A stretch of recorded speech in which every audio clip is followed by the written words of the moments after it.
So last year, the mining industry alone put in about $2.5 billion into the Canadian economy. The oil and gas industry put in nearly $50 billion into the Canadian economy as far as investments go.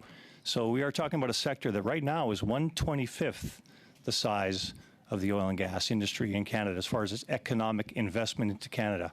In addition, $400 million of that was a gift from the from the federal government in the form of credits, investment tax credits, which go to rich people. People in the top marginal tax bracket are the ones benefiting from this. So in that respect, we're really talking about, give or take, $2 billion of private sector activity into the economy that isn't, so $2 billion versus $50 billion. Do you see now why there's a bit of a disconnect, why you think this is going to replace Canada's biggest economic engine? Well, I don't know where you got that. The idea that it's going to replace the oil and gas sector, I've never said that, and I don't think any reasonable person would say that. The oil and gas sector is going to continue to be important through the energy transition, and to the extent that the oil and gas sector, which most of the participants there actually agree, are work to decarbonize the sector, it will continue to be an important part of the Canadian economy. I'm not putting the mining sector against the oil and gas sector. There are enormous opportunities in the oil and gas sector. If you think about hydrogen and hydrogen from gas using carbon capture, about very low carbon oil and the utilization of that in non-combustion applications, they're both important. Yes, thank you, Minister.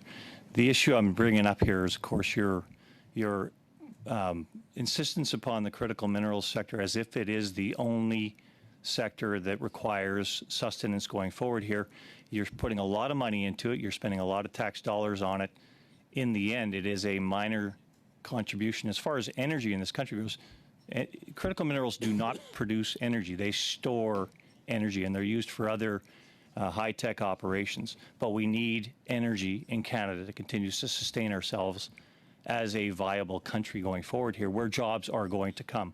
Now, your government has committed a lot of money towards these plants for electric vehicles. It's committed a lot of money through the chain along the way, and yet you can see that there's very little coming in the front door for the next 20 years as far as critical minerals go. In another example, you've got the Ring of Fire in Ontario, which is going to take decades to develop, but you found out as well that that will mean unearthing sphagnum, so effectively peat moss, which is going to emit 1.6 billion tons in the Ring of Fire alone of CO2 that's already trapped there. Do you see the circularity of how you're actually not getting to a climate solution here?